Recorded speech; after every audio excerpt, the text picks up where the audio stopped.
Top Story is always brought to you by Bond. It's also brought to you by Gasem Cement, the nation, Vodafone. The future is exciting, ready, and nationwide health insurance. Now, he was sacked yesterday. Well, 24 hours on, the dust is yet to settle. But already, the minority in Parliament, they are demanding a further action, insisting that the conspiracy to, in effect, mislead the president goes wider, far beyond Boakye Ejiako, who was sacked yesterday. In fact, they are pointing accusing fingers right now at the president's executive secretary, Nana Santi-Bidietu, who they are now demanding should also be sacked together with the minister. Now, listen to minority member on the Mines and Energy Committee, Edward Bauer. The moment the Ministry of Energy presented the contract to the presidency, the document ceased to be a property of the Ministry of Energy. It was not the property of the Ministry of the presidency. And so whatever came out of that was going to be the handiwork of the presidency. So if from the presidency they brought this document to us and within a few hours we were able to detect that there were serious anomalies with this contract and the fact that Ghanaians were going to be raped if we approved of this, it tells us that the presidency, and for that matter, Nana Santi-Bidietu and whoever is associated with that, is as guilty as the Minister for Energy, and therefore they should also. For you, particularly at the presidency, was it a case of incompetence? Was it a case of someone being part and party to an alleged corrupt deal? What could have led to them overlooking the errors that you found eventually in Parliament? You see, for me, based on what I realized, I think that this whole charade of rumors that the presidency felt that they were misled is just a cover-up. And I'll explain to you why. What is it that the presidency, what information is it that the presidency didn't have on the basis of that they took the decision to give the executive approval? If the presidency says they were misled, is it that they didn't see the contract that was given to them? Is it that they didn't see the memorandum that accompanied it?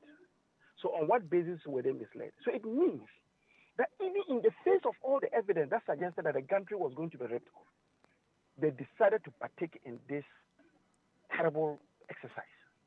And so for me, it is more of a complicity rather than the fact that they didn't have the facts and maybe it was a level of incompetence. I think that it was a deliberate attempt to rip off Ghanaians and they were caught pants down. And somebody had to pay for it. And they looked on their food chain and realized that the Minister for Energy was lower on the food chain and could be sacrificed. Should the special prosecutor and the others, Yoko, get involved at this juncture, you think? I think so. And you know one thing, beyond just even what I've just said, there's even another issue that necessarily needs the state institutions to investigate. Joe, you realize that they had indicated that there was a power of attorney that was given to one Nicholas Mausi Ado to represent Ameri in the negotiations. Ameri issues a statement indicating that, look, we were never a party to it, and we did not take part in these negotiations. It means that somebody is lying and somebody is speaking the truth. There's suspicion of fraud in this whole agreement, in this whole arrangement. And so automatically, the police and all its allied institutions should have been given that warning, the alarm, and the necessary promptings to begin an investigation into this whole shit. So beyond just the fact that I think that this was a cover-up, it was an attempt to rip off Ghanaians, there's also a suspicion of fraud that needs to be investigated. Well, President of think tank Imani Ghana, Franklin Kojo, agrees some other persons beyond the minister should also be made to take responsibility for the problem. He's calling for a full-scale probe into how the presidency approved a bad deal before it went to Parliament. We typically were against the renegotiation and the terms that were being preferred. So we didn't think the outcome would be the sacking of a minister, but rather the outright rejection of the deal itself. So, as I said, we think it could have been avoidable anyway.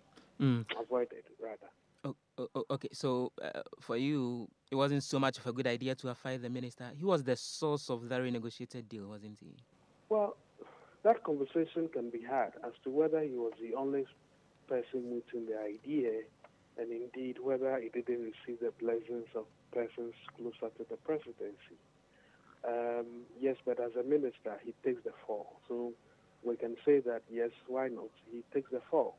The point that has to be made, though, is that given the multi-million dollar dimension of this deal, it would only be surprising if it is only Mr. Jaku who is the person who is the only person being, if you like, asked here, because I would have thought that the documents should have been read by the persons surrounded, the lawyers surrounding the president, and they could have also advised clearly that, look, this deal should not pass before giving his word, before being asked to give executive approval. I would have thought that the lawyers around the presidency, or the president rather, are very, very, very crack lawyers, and they should have known that this had dimensions beyond even the energy minister, and they could have avoided this embarrassment.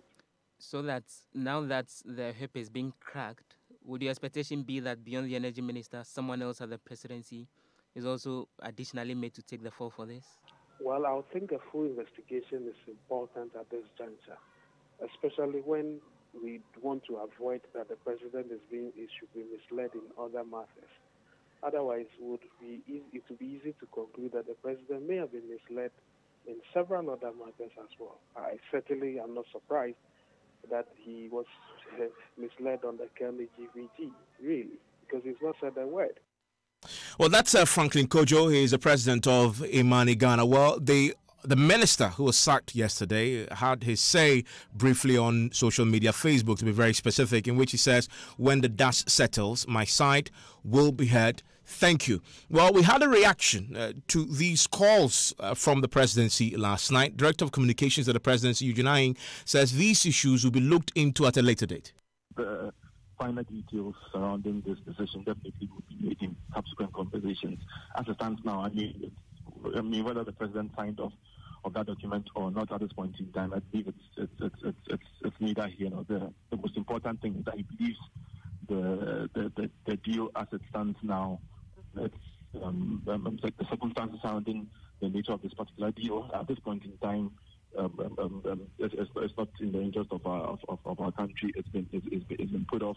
The Minister for Energy has been relieved of his position, and I believe as it stands now, that's what we should. Okay, and then finally, but can you tell us whether or not, in fact, that executive approval was given by the president? Yes, that letter was not. Yes, that letter was signed by the secretary to the president. It was done. That letter was done. I mean, I don't think anybody has come out to say that letter was fake, or no, nobody has come. That letter was done. But at the end of the day, the president has taken the decision, and I believe that is the decision going forward. That will hope.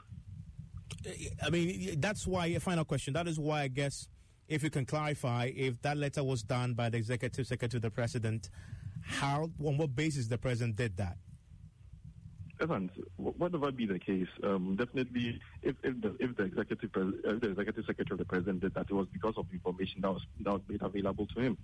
That's why it happened. But as I said, to me, it is neither here nor there whether executive approval was given or not. To me, it's neither here nor there. What matters is that the deal is off. It's no longer holding. As you said, when Parliament resumes from recess, that particular deal will no longer hold. The minister under whose authority, in quotes, this particular deal was renegotiated, has paid the ultimate price. He's been fired by the president, and the deal no longer holds. For me, that is the most important thing we should be.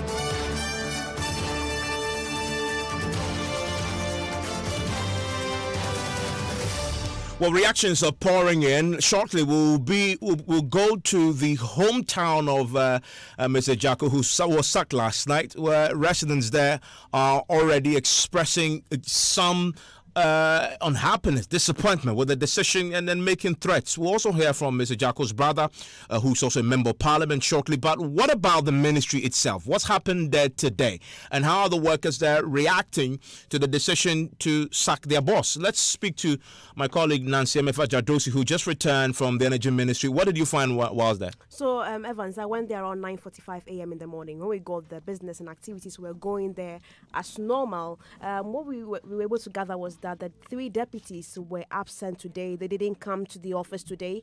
Also, the director earlier in the morning stepped out to where we do not know. But what our sources there tell us is that there was supposed to be a meeting between Peter Amewu and also the director and also the 3 deputies. But that didn't happen most of the time we were leaving. But everything there was okay. I tried to speak to some of the workers to find out what they meant of the sacked Boache Jako and also Peter Amewu, who is coming on board. They all refused to speak to me, but one gentleman told me that they're looking forward to having a very good relationship with Peter Amewu.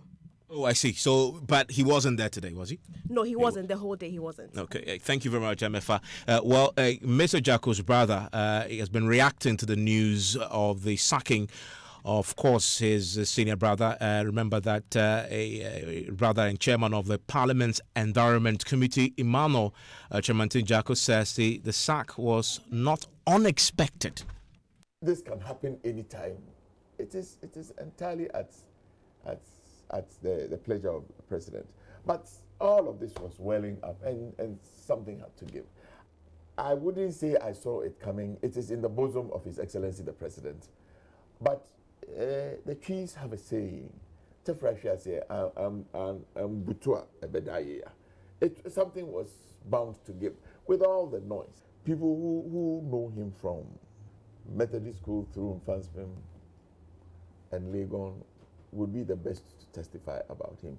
He's my brother, and when you are related by blood, you must be extremely guarded in the things you say or you don't say. You might want to say you blow your own trumpet, but I believe that posterity will always be the best judge, and we should leave it at that. I can tell you that the authoritative alarm sometimes made mistakes. Well, that's brother to sacked Energy Minister Boache Jako, and he's the chair of Parliament's Environment Committee, Emmanuel Chamante Jako, speaking there to us this morning in the wake of the sacking of his brother. Let's get on the phone lines. Let's speak to George Duka. He's the MPP Vice Chairman of the Mines and Energy Committee. Joins us on the telephone line right now. Thank you, sir, for your time here on Top Story. A pleasure, my brother. So, first, what you make of your colleagues on the committee? They insist that there's a conspiracy far beyond Mr. Jako, and that now that he's gone, others must go as well. Let me say good evening to your cherished listeners and also commend you for the good work. The NDC, and for that matter, the minority, is only trying to create a storm in a teacup. I don't know why they are doing that, but I believe they are taking the leniency of the president to his weakness, because the president has done enough to prove to the people of Ghana that indeed he is in to protect the peace of this nation. After all, we've had an instance where an agreement has been signed. We complained when we were in opposition. What they had to do was to go to Kumasi and play Yentiobia music. What the president has done it is very simple. The backstop at the ministry and the minister in charge has been asked to step aside, and that is what the president has done. And I want to put it on record that no agreement has been signed as of now, and no agreement was finalized. Did you not receive the executive approval?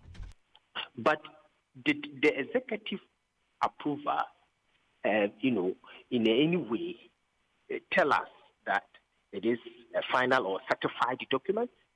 Does it make it a certified agreement? No. It was brought before Parliament, a committee, for that matter, to scrutinize, go through, and, fine-tune it. And that is what we did, just to tell the minister that you could have done that, you could have done that. The opinion of the Attorney General, tariff arrangement with PURC, these are comments we made. And it saddens my heart that the NDC is parading everywhere that if they had the right to the committee, would have taken Ghanaians for granted. No, the committee is chaired by the majority, of which I'm the vice chair. And we outnumber them at all times. And if we had the intent of shortchanging Ghanaians, we could have used our numbers. But we said, no, we need to ensure, value for money, and also make sure that due diligence is done. So I'm surprised that they're parading everywhere, 10 years. that if they had not been there, the president, in his own wisdom, he's the coach of this government.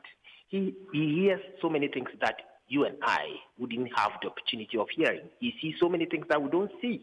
So if the president at this point in time has asked one of his ministers to step aside, I believe it's a good call, and we must leave the dust to settle and also patronage this government for the push of the welfare of Ghana to take its own stride.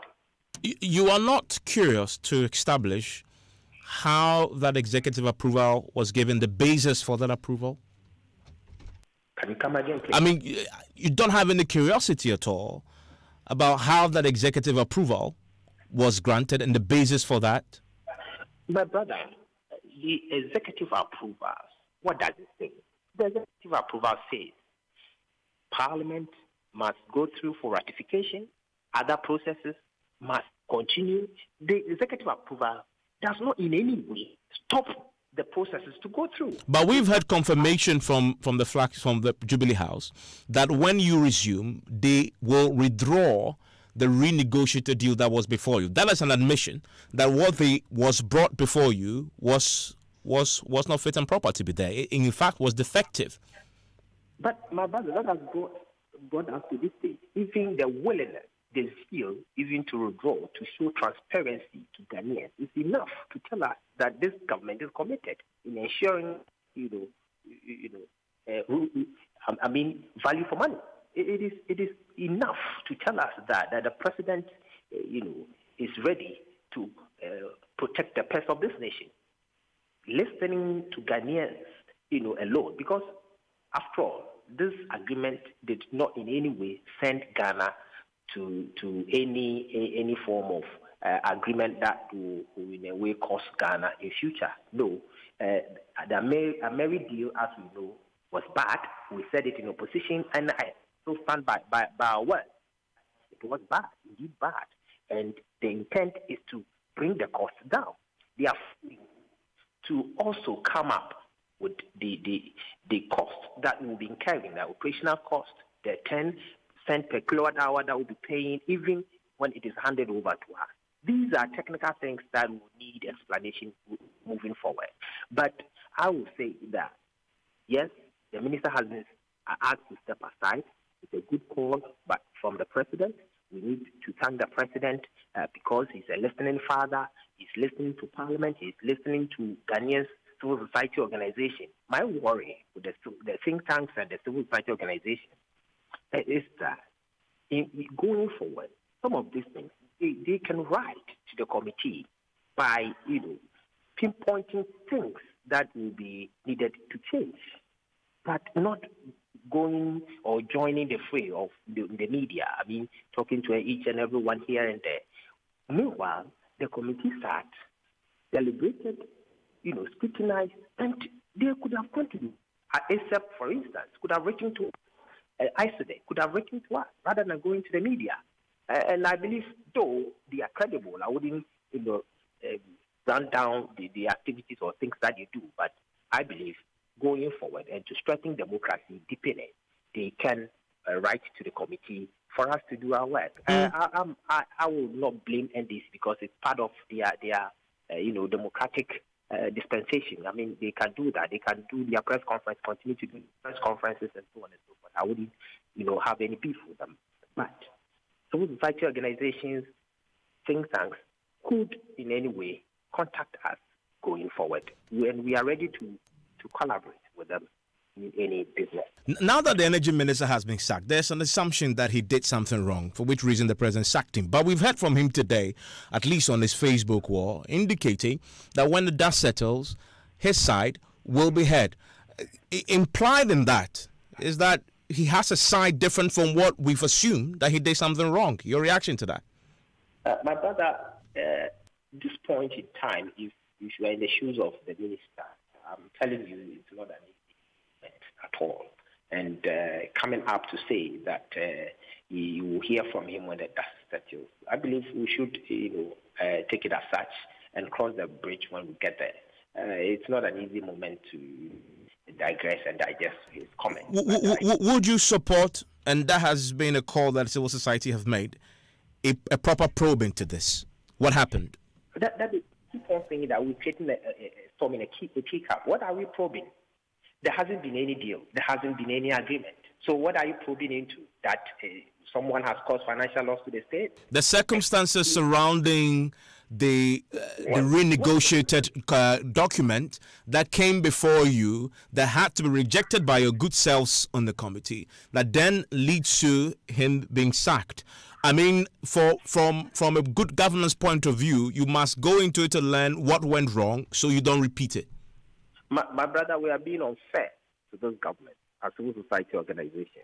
They are really being unfair to us because Parliament is part of the processes that the agreement has to go through, or any agreement goes through. So if an agreement has been brought before Parliament and, certain challenges have been highlighted and, calls for some actions to be taken, why do we then probe? We probe when someone has caused financial loss. If somebody has done something wrong, we take the person to court of competent jurisdiction. My brother, why are we creating this taboo about the probe and so on?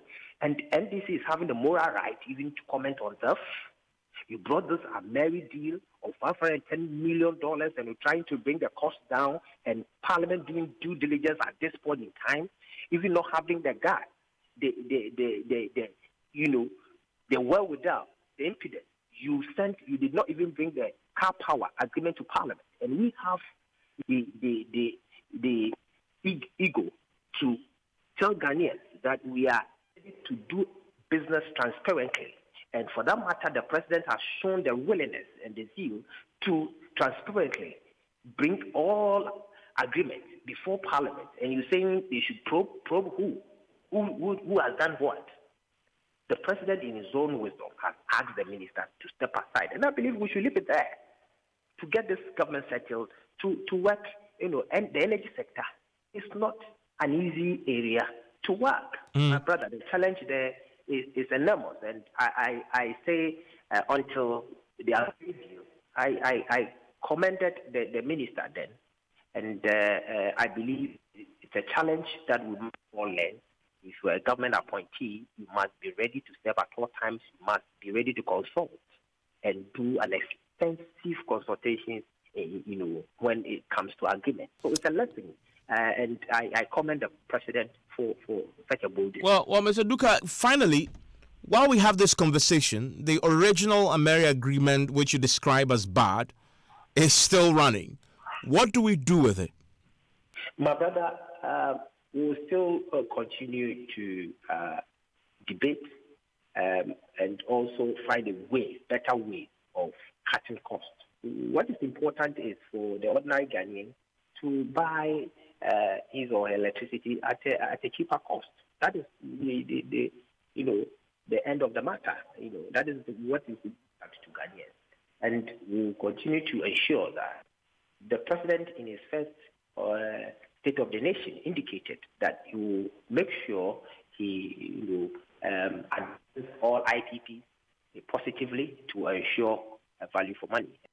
I'm grateful that you joined us. George Duka is MP, also the Vice Chairman of the Mines and Energy Committee. Let's go live now to the hometown of the sacked Energy Minister, Somanya, where my colleague Maxwell Kudeku has been. Hello, Maxwell. What did you find? What are the residents there telling you? How are they reacting to the news? Well, not so many people are willing to talk over the issue, but the few who gathered as the audience expressed mixed reaction over the decision. Whilst a couple of them think that Mr. Boakye Jako is the pillar of Kobo, and for that matter, the only representative of the Kobo in cabinet. Others also believe that the president did well by dismissing him for his action. Those who speak in favor of him say that the president should reassign or reinstate him as a sector minister, because they see him as a pillar of the Kobo and the lives for many people or many young Kobos to emulate. So that has been the issue. The very few who also spoke against, who also spoke in favor of the president's decision, says that it is very unfortunate to hear that the party or the MPP party that heavily criticized the Mary deal will get power only to hear that they have renegotiated and even more than quadruple the cost of the price. So the feeling has been very mixed. A few believe that the president should reinstate the man or reassign him to a different ministry, while others think that the president acted correctly. Maxwell, thank you very much. Want to join us on Newsnight for more on this? Also, coming up in 3 minutes, fresh revelations detailing what auditors term willful deceit on the part of shareholders and directors of the now defunct Capital Bank in transforming the savings and loans institution into a bank. Plus, John News tracks down the source of what the Bank of Ghana terms non-existent capital for the now defunct sovereign bank. Details in 3 minutes. Okay, Gracie, for the grand prize, answer this final question. Which of these electronic services does Bond offer for your convenience? A. Internet banking. B. Inward remittances. C. ATM services via GH Link. D. Mobile money services. E. All the above and more. E. All the above and more. Is that your final answer? Yes. Ladies and gentlemen, we have a winner! For your convenience, Bond provides you with internet banking, inward remittances, ATM services via GH Link, and mobile money services. Bond is dedicated to providing you with all the banking solutions you require so you can attain your dreams. Bond gives you the appropriate financial services, investment products, and advice. Contact Bond on 0303-214-444 or visit Bond at www.bond.com.gh. Bond, your success, our passion.